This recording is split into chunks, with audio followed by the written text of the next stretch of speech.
एक समय की बात है, बीजापुर नामक देश के सुल्तान इस्माइल आदिल शाह को यह डर सताने लगा था कि राजा कृष्णदेव उस पर हमला करके उसके देश को जीत सकते हैं। सुल्तान ने कई जगह से सुन रखा था कि राजा कृष्णदेव ने अपने साहस और वीरता से कई देशों को जीतकर अपने राज्य में मिला लिया है। इस बारे में सोचते सोचते सुल्तान के दिमाग में यह ख्याल आया कि अगर उसे अपना देश बचाना है तो राजा कृष्णदेव की हत्या करवानी होगी। सुल्तान यह काम तेनालीराम के एक करीबी दोस्त कनकराजू को सौंपता है और उसे भारी इनाम देने का लालच भी देता है। इसके बाद कनकराजू राजा के हत्या की योजना बनाकर तेनालीराम से मिलने पहुंच जाता है। तेनालीराम लंबे समय बाद अपने दोस्त को देखकर खुश होता है और उसका अपने घर में अच्छे से स्वागत करता है।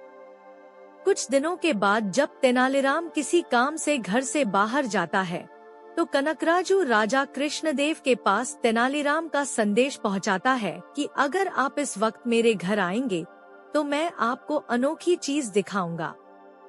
ये चीज ऐसी है जिसे आपने कभी नहीं देखा होगा। संदेश पढ़कर राजा तुरंत तेनालीराम के घर पहुंच जाते हैं।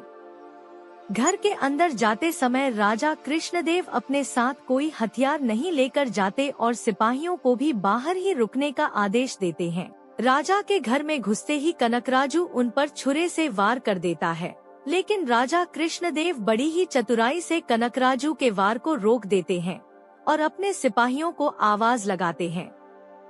राजा की आवाज सुनते ही अंगरक्षक वहां पहुंच जाते हैं और कनकराजू को पकड़कर उसकी हत्या कर देते हैं। राजा कृष्णदेव का कानून था कि राजा पर जानलेवा हमला करने वाले को जो आश्रय देता है उसे मृत्युदंड की सजा सुनाई जाती है। इसलिए तेनालीराम को भी मौत की सजा सुनाई जाती है।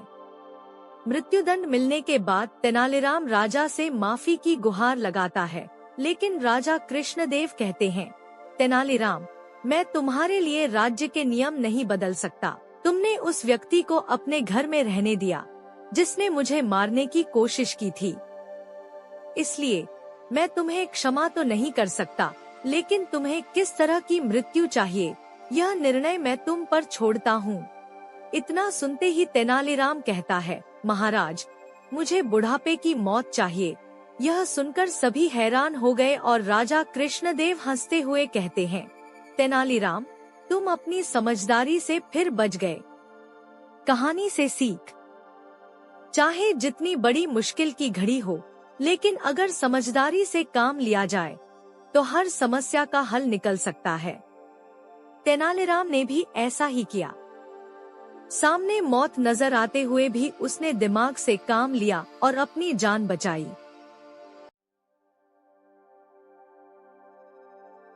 विजयनगर की होली आसपास के कई गांवों में काफी मशहूर थी। इस पर्व को यहाँ बड़ी धूमधाम के साथ मनाया जाता था। खुद महाराज कृष्णदेव राय भी इस मौके पर होने वाले आयोजनों में बढ़-चढ़कर भाग लेते थे। इस दिन किसी एक निवासी को महामूर्ख की उपाधि से नवाजा जाता था। साथ ही 10,000 सोने की मुद्राएं भी भेंट की जाती थी। अपनी सूझबूझ और वाक्पटुता के कारण तेनालीराम हर साल इस उपाधि को अपने नाम करता था। इस बार होली का त्योहार नजदीक था। तभी दरबारियों ने मिलकर तय किया कि इस साल किसी भी कीमत पर तेनालीराम को यह उपाधि नहीं लेने देंगे।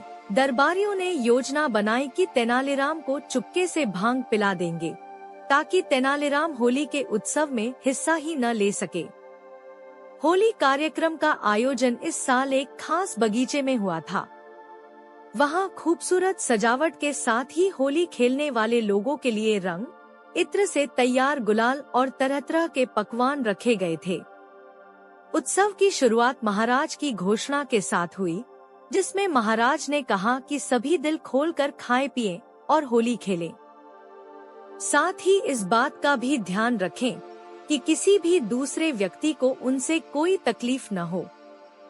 वहीं जितना हो सके अपनी हरकतों से अपनी मूर्खता का प्रमाण दे, ताकि वे महामूर्ख की उपाधि हासिल कर सकें। महाराज की घोषणा के बाद सभी होली खेलने में व्यस्त हो गए और खुलकर मौज मस्ती करने लगे। कुछ लोग नाच रहे थे और कुछ लोग रंगों को हवा में उछाल रहे थे। वहीं कुछ ऐसे भी थे जिनका ध्यान होली खेलने पर कम और खाने पीने पर ज्यादा था। इसी बीच जब तेनालीराम का भांग का नशा कुछ कम हुआ तो वह भी होली उत्सव में हिस्सा लेने पहुंच गया। तभी तेनालीराम की नजर एक पुरोहित पर पड़ी जो मिठाइयाँ खा कम और झोली में भर ज्यादा रहे थे। तेनालीराम कुछ देर तक उन्हें बड़ी ध्यान से देखता रहा। पुरोहित की झोली और दोनों जेबें जब मिठाइयों से भर गईं, तो तेनालीराम उनके करीब गया। तेनालीराम ने पानी से भरा एक लोटा लिया और पुरोहित की झोली व जेब में उड़ेल दिया। फिर क्या था, तेनालीराम के ऐसा करने की वजह से पुरोहित जी बहुत नाराज हो गए। वह तेनालीराम पर जोर जोर से चिल्लाने लगे और चीखने लगे। पुरोहित के इस तरह चीखने से सभी उनकी ओर देखने लगे और महाराज की नजर भी उन लोगों पर पड़ी। तब राजा कृष्णदेव उन लोगों के करीब गए और पुरोहित से उनके चिल्लाने की वजह पूछी। तब पुरोहित ने उन्हें बताया कि कैसे तेनालीराम ने उनकी जेब और झोली में पानी डाल दिया। इस पर महाराज तेनालीराम से बहुत नाराज हुए और तेनालीराम से ऐसा करने की वजह पूछी। तब तेनालीराम मुस्कुराते हुए बोला, महाराज, पुरोहित जी के जेबों और झोले ने बहुत मिठाइयाँ खा ली थी। मुझे लगा कहीं उन्हें बदहजमी न हो जाए, बस इसी वजह से मैंने पुरोहित जी की जेबों और झोले को थोड़ा पानी पिलाया था।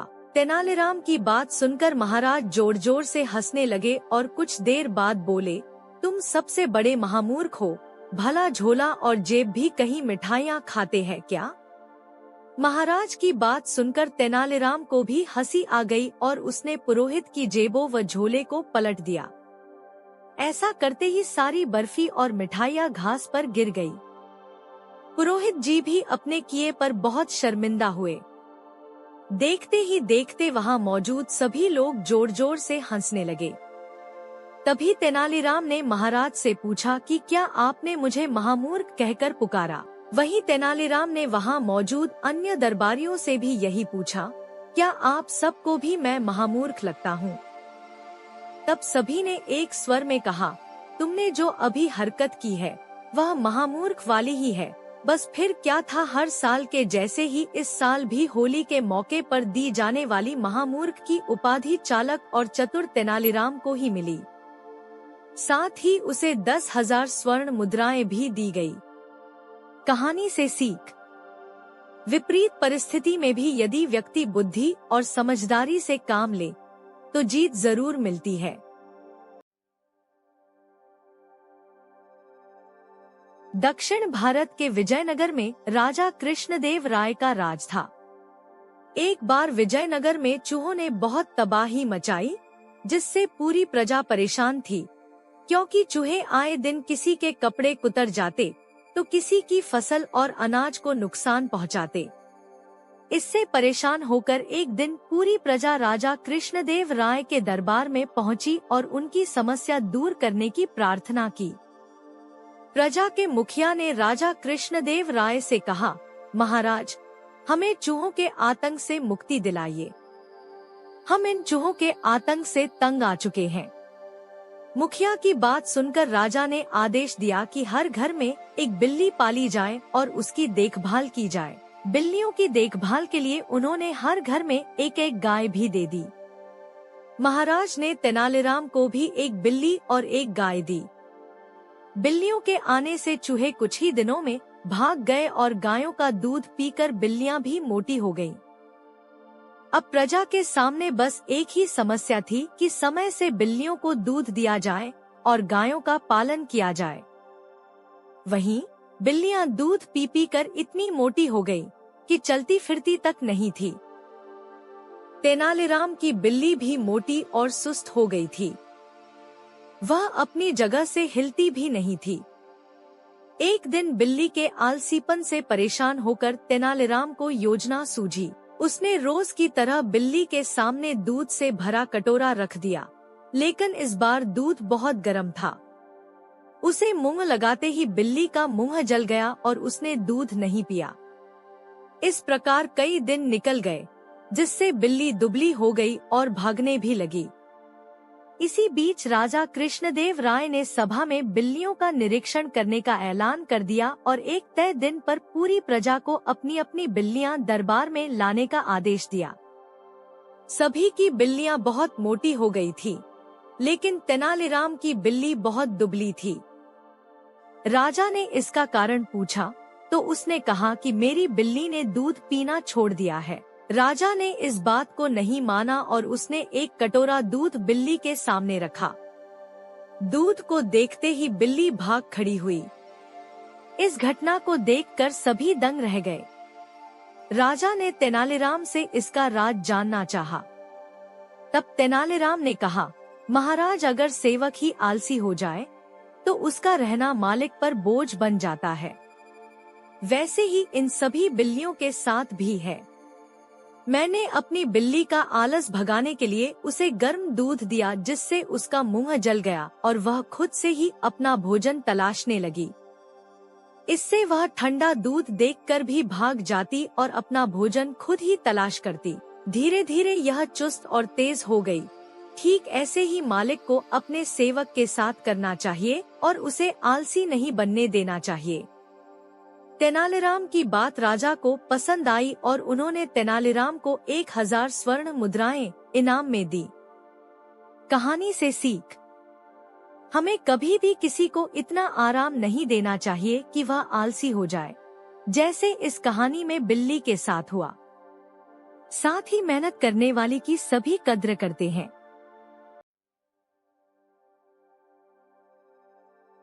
विजयनगर के राजा कृष्णदेव राय के दरबार में कलाकारों का बड़ा सम्मान था। उनके दरबार में संगीतकारों, गीतकारों, कवियों और नर्तकों का तांता लगा रहता था। वो सभी दरबार में अपनी अपनी कला का प्रदर्शन करते थे और इसके बदले उन्हें पुरस्कार दिया जाता था।